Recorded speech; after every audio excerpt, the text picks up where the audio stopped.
Assalamualaikum warahmatullahi wabarakatuh. Sahabat Abah, di tengah dinamika kehidupan berbangsa dan bernegara, kita seringkali dihadapkan pada berbagai persoalan yang menguji nilai-nilai kebinekaan dan kerukunan antar umat beragama. Belakangan ini, masyarakat dikejutkan oleh kemunculan kembali salah satu organisasi masyarakat, Ormas, yang telah dibubarkan secara resmi, tetapi tetap terlihat aktif dalam berbagai kegiatan yang memicu kontroversi. Kejadian terbaru melibatkan dugaan perusakan terhadap tempat usaha milik individu tertentu yang diduga terkait dengan motif agama atau ketidaksenangan terhadap kesuksesan usaha tersebut. Dalam video kali ini, kita akan membahas fenomena ini dengan pendekatan yang objektif, berdasarkan nilai-nilai kebangsaan, etika, dan agama. Sebuah video yang beredar memperlihatkan tindakan destruktif terhadap usaha kecil di wilayah tertentu. Dalam video tersebut, terlihat individu-individu yang mengenakan atribut tertentu melakukan tindakan yang merugikan, seperti menghancurkan kaca dan fasilitas usaha. Pemilik usaha, yang disebut berasal dari Manado dan beragama Kristen, menjadi sasaran kemarahan yang sulit dipahami alasannya. Apakah tindakan ini didasarkan pada iri hati terhadap kesuksesan usaha, atau ada motif lain yang lebih mendalam? Hal ini tentu memerlukan klarifikasi lebih lanjut. Di sisi lain, tindakan seperti ini jelas tidak mencerminkan nilai-nilai kebangsaan dan kerukunan yang seharusnya dijunjung tinggi oleh masyarakat Indonesia. Negara ini adalah rumah bagi berbagai suku, agama, dan budaya, yang semuanya dilindungi oleh hukum, dan memiliki hak yang sama untuk hidup berdampingan secara damai.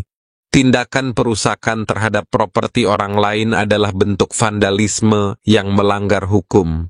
Dalam konteks ini, Undang-Undang Dasar 1945, Pasal 28G ayat 1, dengan tegas menyatakan bahwa setiap warga negara berhak atas perlindungan diri, keluarga, kehormatan, martabat, dan properti yang dimilikinya. Perusakan seperti ini tidak hanya melanggar hukum negara, tetapi juga prinsip dasar dalam ajaran agama apapun, termasuk Islam yang mengutamakan kedamaian dan keadilan.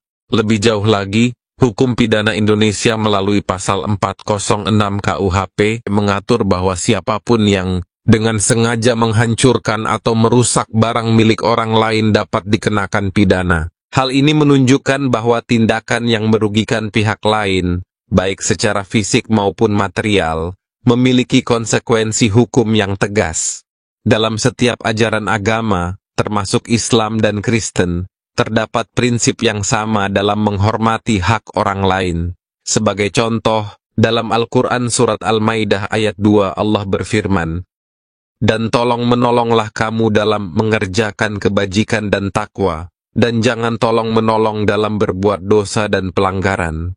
Ayat ini mengajarkan umat Islam untuk senantiasa membantu sesama dalam hal-hal yang baik dan menghindari perbuatan yang merugikan orang lain.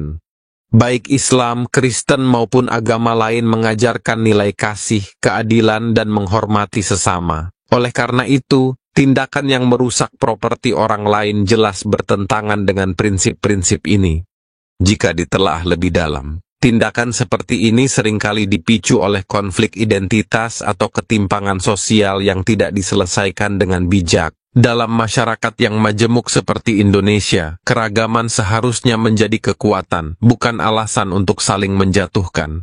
Sebagai contoh, pemilik usaha yang disebut berasal dari Manado dan beragama Kristen, memiliki hak yang sama untuk menjalankan usahanya dimanapun di Indonesia. Sebaliknya, kelompok masyarakat yang merasa terganggu oleh keberadaan tersebut seharusnya menyampaikan keberatan mereka melalui jalur hukum atau mediasi yang sesuai, bukan melalui tindakan kekerasan.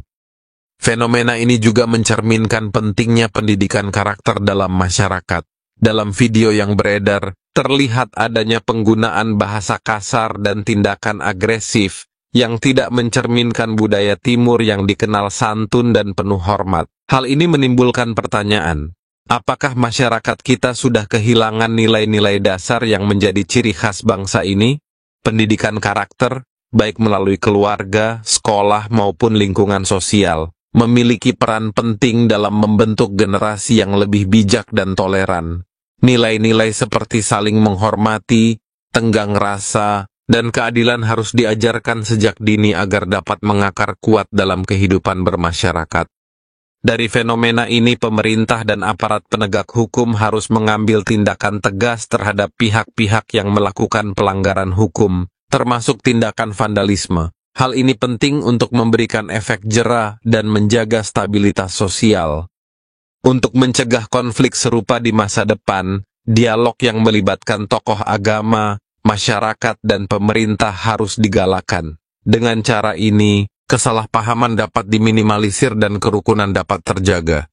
Pendidikan yang menekankan pentingnya memahami dan menghargai perbedaan harus menjadi prioritas, baik di tingkat formal maupun informal. Hal ini akan membantu generasi muda untuk melihat keragaman sebagai aset, bukan ancaman.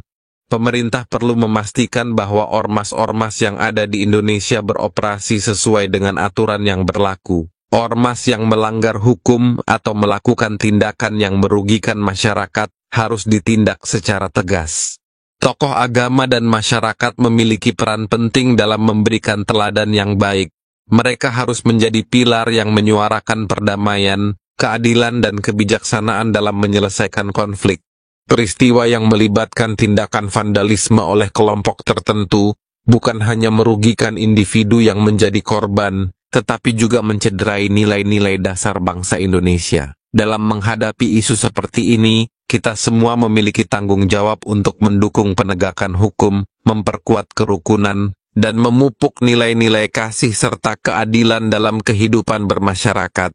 Sebagai bangsa yang besar, Indonesia memiliki potensi luar biasa untuk menjadi teladan dalam menjaga kerukunan di tengah keragaman. Mari kita wujudkan visi ini dengan saling mendukung dan bekerja sama untuk menciptakan masa depan yang lebih damai dan harmonis bagi semua.